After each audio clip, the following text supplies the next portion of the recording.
Hello, it's Michaela here, and today we are going to talk about the DSM, and I'm going to give you a brief or semi-brief overview in history. Everything from the DSM-1 that came out in 1952 to the current DSM, DSM-5 that came out in 2013. So this is my version of the book, which I'll be reviewing later, and it is a pocket edition or desk reference edition. So this is not the actual size of the book. The real book is like 947 pages and it is huge, but this is a mini copy of that. And the Diagnostic Manual for Mental Health and Other Psychiatric Disorders, that's what the DSM stands for, is a book that was widely renounced and publicly used for mental health practitioners alike, and it is very specific and detailed. It has a lot of professional language, so a lot of times high school or college students who are taking an introductory psychology course or even psychology majors would struggle to fully comprehend this book. It's taken me several months to understand the technicalities of it. So without ado, we are going to begin talking about the DSM.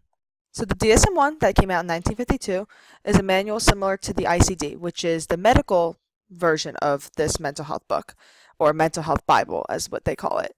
The book recognized all different mental health disorders, and at its time it was very advanced because it would list causes, risk factors, and treatments for each condition. So similar to the DSM-5 today, but the two books vary significantly and the books in between. The DSM-2 was published in 1968, pretty much followed the Sigmund Freud views and psychodynamic and analytic theories, continued with that. The DSM-3 came out with a multi-axial system, which was used in the DSM-4, and that proceeded to come out in 1980, and the ICD came out in 1979. So the ICD-9 was the version that came out right before the DSM-3. So it uses a multi-axial system, which continued in the DSM-5, which was discontinued in the DSM-5. So the DSM-4 consisted of this system, but not the DSM-5. So unlike its predecessors, the DSM-3 was based on scientific research and evidence that was more objectified and logical. So it compares quantitative qualifying measures in order to meet certain criterion. And later, the DSM-3 revised edition came out in 1987, which corrected the ambiguity and inconsistencies that were in the DSM-3. Now, the DSM-4 came out in 1994, ironically, and it had a lot more acute research and specified diagnostic labels. So the DSM-4 TR came out in 2000, which was the revised version of that, and that corrected errors found in the 1994 version. Last but not least, we have the DSM-5, the most recent edition that came out in May of 2013. This version dropped the multi-axial system, as mentioned before, and it created a different type of organizational structure that basically groups together different types of categories for disorders and symptoms, such as neurodevelopmental disorders or anxiety disorders. And all the DSMs have evolved immensely over time, like any other book. So that is what I'm about to get to. So the DSM-1 included 106 disorders and was 145 pages long. Its categories are based on neurotic, psychotic, physiological, and personality disorders. Very different than what's known today. For example, a neurotic categorization would be what would be known as a common major depressive disorder today was originally referred to as depressive reaction, and that would be considered neurotic, so any type of mood disorders, anxiety disorders, depression, etc. The psychotic disorders were like schizophrenia, which was known as schizophrenic reaction, and manic depressive reaction, which is now known as bipolar disorder. Some disorders like autism spectrum disorder weren't even categorized on their own and were known as a subtype of schizophrenic patients who were particularly withdrawn and self-absorbed.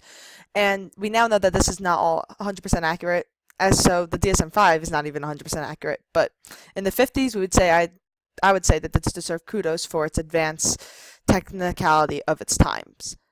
So now we're going to talk about the DSM-2. So the DSM-2 includes 182 disorders, and it was condensed to only 136 pages, despite the fact that many disorders came out from 106 to 182. The book included behavioral observations of behavioral disorders in childhood and adolescence, in which the first one really just focused on adults, but its wording was still from a Freudian perspective. Hyperkinetic reaction for childhood disorders came out at this time, which is now known as attention deficit hyperactivity disorder, or ADHD. That's the equivalent today.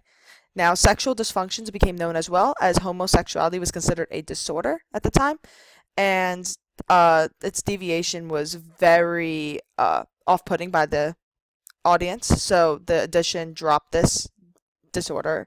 As we all know, homosexuality was a big issue back then. But other disorders such as pedophilia, fetishisms, and exhibitionism still exist today and are under sexual dysfunctions and paraphilic disorders. So that's what it is in the current manual. But by the time the DSM-3 came out, the term reaction was dropped. So instead of like anxiety reaction disorder and stuff like that, they were just labeled by its disorder. And then yet psychoanalytic theories and concepts an influential part of the writings. So the DSM-3 literally tripled in proportions, which consisted of 494 pages and 265 diagnoses. While the earlier versions conceptualized diagnoses and personality traits and had like the manifestations of the underlying subconscious mind, the new labels steered away from that point of view and have more meaning with context, with way more objectified information than previous DSMs. I might have said that the DSM-2 was objective. I apologize. It was not. DSM-1 and 2 are not objective. 3 had a more logical approach to it. Now, what they focused on is that they did not individuate per client, so it wasn't based on case studies, more so a broader spectrum of disorders and how they affect a broader population group. So, for example, infantile autism became a separate diagnosis from childhood schizophrenia in the DSM-3 and had its own qualifying criterion that the client had to meet. So the DSM-3 also came out with this multi-axial classification system, like I said before, which could ensure that clinicians would not miss crucial information about domains that were relevant to the mental illnesses. Now, the axis includes the following. So, for the first axis, clinical disorders of mental illness, so all the disorders pretty much that are clinical, like anxiety and depression. The axis 2 has personality disorders and mental retardation, which is now known as intellectual disability, and personality disorders would be like schizoid personality disorder, schizotypal, etc. The axis 3 has general medical conditions, such as Alzheimer's. Axis 4 would have psychosocial and environmental factors like homelessness, legality issues, etc. And then the fourth one had like a global assessment of functioning, which was rated on a scale that was numerically based. Now, psychiatry was suspected that it was one of the reasons in which the field started to rise. With medical advancements, drugs were using to help treat patients with certain disorders or at least help with symptomologies of it. And although a lot of the content in the DSM was found arbitrary, they still continued with these methods in which the drugs were not always accurate or didn't serve its purpose as it thought, with a lot of damaging and debilitating symptoms. So thus, a revised edition appeared 7 years later, which kind of fixed a lot of the inconsistencies in the DSM-3. Now, the DSM-4 and the DSM-4-TR, or the revised edition, has a similar organizational structure to the previous DSM, which is the multi-axial system, and the developers worked hard to eliminate any potential issues. So everything was based on 3 structured format and empirical evidence. In order to publish things, there had to be evidence and research, and it had to be backed up with that empirical research. So the book nearly doubled in size again, as it consisted of 279 disorders over the span of 886 pages. This occurred as the DSM-4 split into different types of subtypes for each categories. For example, schizophrenia had specific subtypes that were separate disorders, like paranoid, disorganized, catatonic, I believe, undifferentiated, and there is one more, but I'm not 100% sure. I think, yeah, there's another one. And the DSM-4-TR consisted, had minuscule changes as there were only minor typographical errors, and they just wanted to update the research. That was the main difference. And they also helped with coding scheme for international standards. So that was the DSM-4. And last but not least, we have my favorite, the DSM-5. Well, not my favorite, but the most recent one. This one I can give you a physical example. It consists of 947 pages, not this one, this is the desk reference version, but the real one consists of 947 pages. It's around $150 if you want to buy it on eBay, so I would advise buying this if you're really interested, because this is only $15 to $20. You can buy a used copy for $10, which is this, and as you can see, the print's still really nice. Like, it's hard to see through here, but it's very nice. And there were a lot of changes made to the from the DSM-4 to the DSM-5. The biggest one was including well, the differentiation between autism spectrum disorders. So the DSM-4, Asperger's, everyone knows what that is. That was one of the main categories of the DSM-4. So autism was known into 5 different subtypes. So it was autistic disorder, pervasive developmental disorder, not otherwise specified, PDD-NOS, Asperger's syndrome, childhood disintegrated disorder, and Rett syndrome. But that changed significantly because now ASD is just 3 different levels and it's a spectrum, and that's what they learned. So there are also 3 different sections of the book, but overall I like to say that there's one section that just divides into like different categories, such as feeding feeding disorders, elimination disorders, anxiety, and obsessive compulsive disorders. It kind of just goes by different categories of the disorder instead of the multi-axonal system. So that's a big difference.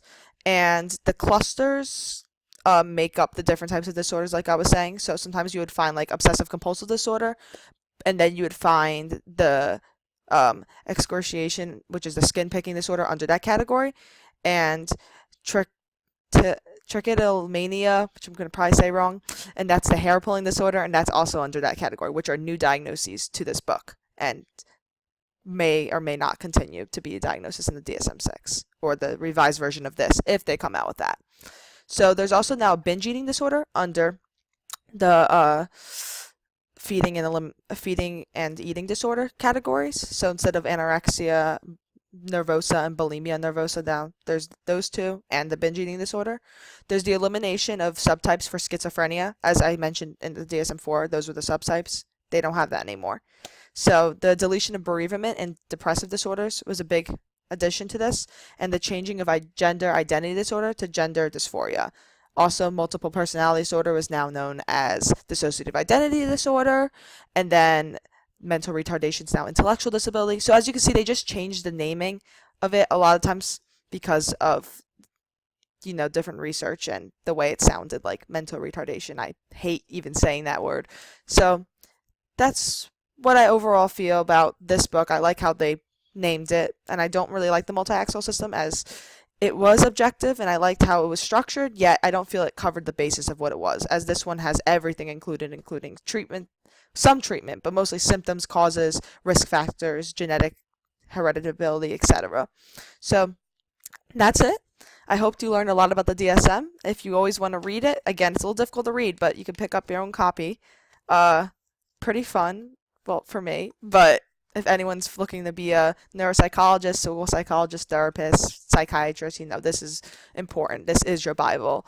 And, ultimately, the DSM is just used to bill health insurance companies and to get the right treatment. So, it's just a bunch of words that get you the treatment you need that doesn't cost, thousands of dollars per session, even though health insurance is still ridiculous in terms of coverage, because $125 for a therapy session should not exist. But that's just my opinion. That's biased. That's all subjective. I really hope you enjoyed this video. Thank you. Give it a thumbs up, subscribe, and my future videos will be coming out, like I said, every Saturday and Wednesday. Don't worry, they're not all history, so if you're not interested in history, I will have more personable experiences, episodic memories, and also some learning and teaching if you're interested in that. So thank you, and bye.